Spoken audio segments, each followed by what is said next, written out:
مجھے ایگزیکٹلی پتا ہے کیا ٹیم میں سلیکٹ کر رہا ہوں.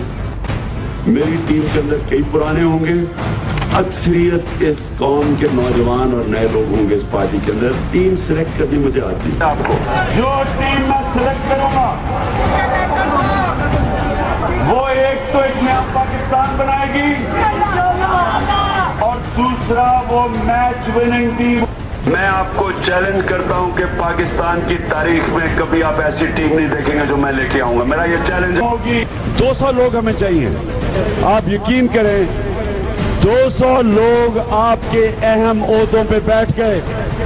آپ دیکھیں کتنی تیزی سے یہ ملک چینج ہوتا ہے. تحریک انصاف کی وہ ٹیم بنا رہا ہوں جس میں میرے کھلاڑی اوپر وہ آئیں گے جو میری ملک کے لیے کھیلیں گے, اپنی ذات کے لیے نہیں کھیلیں گے, اپنی قوم کے لیے کھیلیں گے. انہیں تک تو سمجھنے کی کوشش کر رہے تھے کئی فگرز تو, اور خاص طور پہ پاور سیکٹر کی, یعنی 1.5 سال تک ہمیں ایکچوئل فگرز کا ہی نہیں پتا چل رہا تھا. وہی منسٹری سے کبھی کوئی فگر آ جاتی تھی, ہم سمجھتے تھے بڑا اچھا کر رہے ہیں, پھر پتہ چلتا تھا کوئی اور فگر آ گئی ہے اور ہم اتنا اچھا نہیں کر رہے. اپنی اسیسمنٹ دے رہا ہوں کہ کبھی بھی گورنمنٹ کو, ایک نئی گورنمنٹ آتی ہے اس کو کبھی بھی اس طرح پاور میں نہیں آنا چاہیے, اس کی پوری تیاری ہونی چاہیے. تیاری کے بغیر کسی بھی حکومت کو حکومت میں نہیں آنا چاہیے. اور انہوں نے مثال دی جو بائیڈن کی کہ جی اس کو 3 مہینے ملے ہیں اپنی تیاری کے لیے اور اپنی ٹیم بنائی ہے.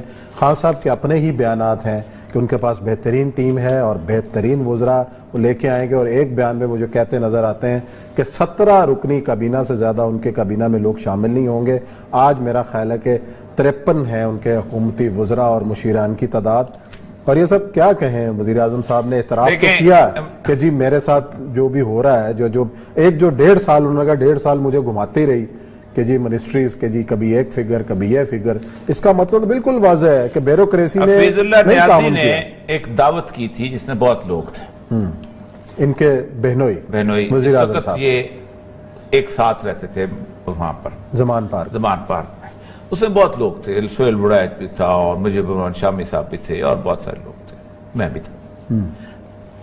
اس میں میں نے کہا تھا کہ ایک بات یاد رکھیں, اگر آپ کو پاکستان کے ایڈمنسٹریٹو سسٹم کا کچھ پتہ نہیں ہے تو آپ آکسفورڈ, کیمبرج, ہارورڈ سب سے پڑھے لکھے لوگ بھی یہاں لے آئیں تو آپ کچھ نہیں, ان کو کچھ پتہ نہیں ہوگا. صحیح ہے. They are as alien, as جاہل as anybody else. ایک سیکشن افسر کافی ہوتا ہے پوری کی پوری منسٹری کا دماغ گھمانے کے لیے. اور میں نے کہا اس کی وجہ یہ ہے کہ میں اس کے اندر ہوں. اور میں نے ایک واقعہ وہاں کو قاعدہ سنایا تھا کہ جب مشرف نیا آیا تو مشرف نے ٹیمز بنائی تھی, مانیٹرنگ ٹیمیں. صحیح. اور مانیٹرنگ ٹیموں کو, کرنیلوں کو اور بریگیڈیئروں کو سکھانے کے لیے مختلف ہم لوگوں کو کہا تھا پڑھاؤ.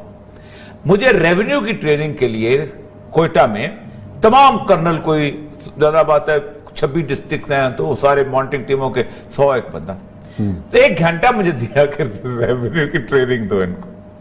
اور بعد میں کور کمانڈر صاحب نے مجھے کہا کہ اگر if you are free تو آپ تشریف لیں, we'll have a cup of coffee. تو مجھے انہوں نے کہا کہ یہ صاحب آپ نے 1 گھنٹے میں ان کو پٹواری کی حرامزادگیاں بتا دیں. میں نے کہا جی میری 29 سال کے قریب نوکری ہو گئی ہے, مجھے آج تک پوری طرح سمجھ نہیں آیا, آپ کہتے ہیں میں 1 گھنٹے میں سمجھا دوں. بنیادی طور پر عمران خان صاحب کی یہ غلط, دیکھیں باقی جتنے پالیٹیشنز تھے وہ سمجھتے تھے کہ ہم نے اس سسٹم کے ہاتھ میں اپنے آپ کو دے کے اور 5 سال گزارنے ہیں, اور ان سے ایک ریکویسٹ کرنی ہے کہ کم از کم اتنے ہمارے کام کروا دو کہ ہم 5 سال بعد الیکشن جیت جائیں. وہ اسی حساب سے کرتے تھے, کسی سے میٹرو بنوا دی, کسی سے یہ کر دیا, کسی سے موٹر وے بنوا دی, کسی سے, مطلب سلمان فاروقی صاحب ہمارے ایک بیوروکریٹ تھے, وہ کیوں پسند تھے زرداری کو بھی اور نواز شریف صاحب کو بھی, کہ اگر موٹر وے بنانی ہے تو تب ان کا سکیم لے آئیں گے. اور آپ اندازہ کریں کہ پاکستان ریجن میں پہلا تھا جس نے CLI لے کے آیا تھا, آپ نمبر پڑھ لیتے تھے. موبائل کو جو انسٹا فون آتا تھا وہ لے کے آئے تھے وہ لوگ, ایسی چیز جس سے ایک نظر. اسی طرح مشرف کو شوکت عزیز کیوں پسند تھا کہ اس نے IMF سے نجات کہا کہ یہ ٹرسٹ کر. زلفی بخاری ہو یا کوئی اور ہو, تیسرے سوائے ایک ندیم بابر کو بہت عرصہ ہو گیا اس کے اندر, اور وہ چونکہ نواز شہباز شریف کے بھی اس میں شامل تھا, یہ نذیر پراؤڈ اسی کا تھا اس کو. باقی ساروں کو اگر آپ دیکھ لیں تو they are alien to the system.